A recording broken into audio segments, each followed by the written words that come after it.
Le gaz de schiste. Le gaz de Chypre. Chypre, une petite île au nord de la Méditerranée. C'est-tu le nord?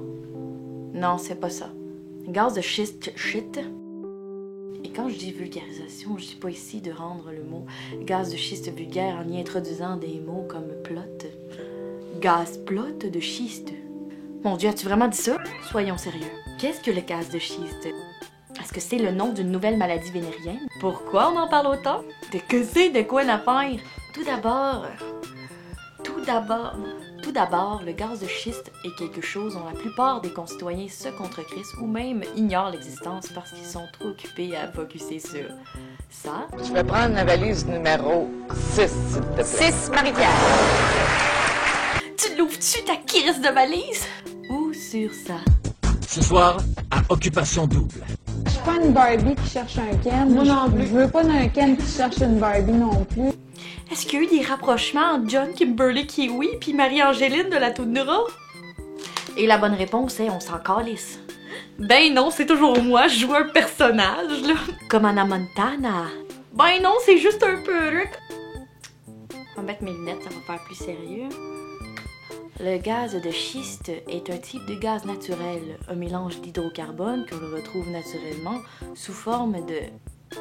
Hydrocarbone présent naturellement dans les roches poreuses. Un mélange d'hydrocarbone présent naturellement dans les roches poreuses sous forme gazeuse. Yes! Merci, Wikipédia.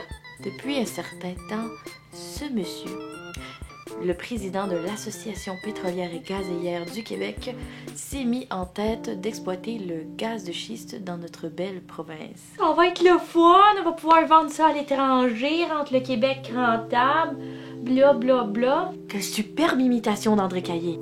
Mais l'exploitation de cette ressource peut impliquer certains dégâts, comme l'explique la voix doucereuse de notre Charles Tissère national.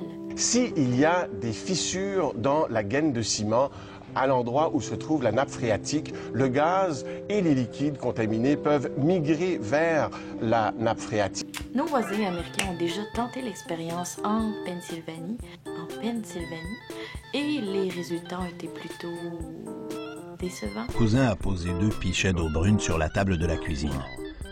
Pendant qu'on discutait, j'ai approché un briquet et le pichet d'eau s'est enflammé. 600 permis d'exploitation ont déjà été octroyés. Jésus, là, je sais assez. 600 permis d'exploitation ont déjà été octroyés et bientôt plusieurs autres seront accordés à des compagnies étrangères ou canadiennes pour venir forer à même nos terres agricoles au Québec. Et qu'est-ce que Denise Bombardier en pense?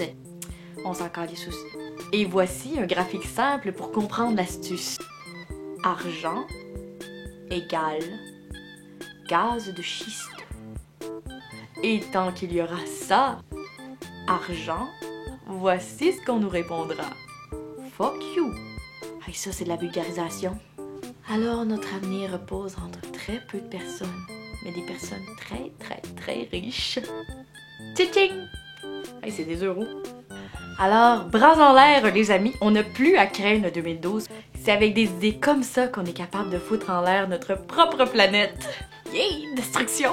On a tellement tort de vouloir investir dans la culture et dans l'éducation parce qu'on a le gaz de schiste. J'en connais un qui va être content. J'avais envisagé 2 solutions. La première étant celle-ci. Rocky Balboa. Un homme au physique viril qui pourrait intimider André Caillé. Comme à la CSST. La deuxième étant de libérer des bébés loups ou des bébés hyènes dans le bureau du premier ministre Frisé.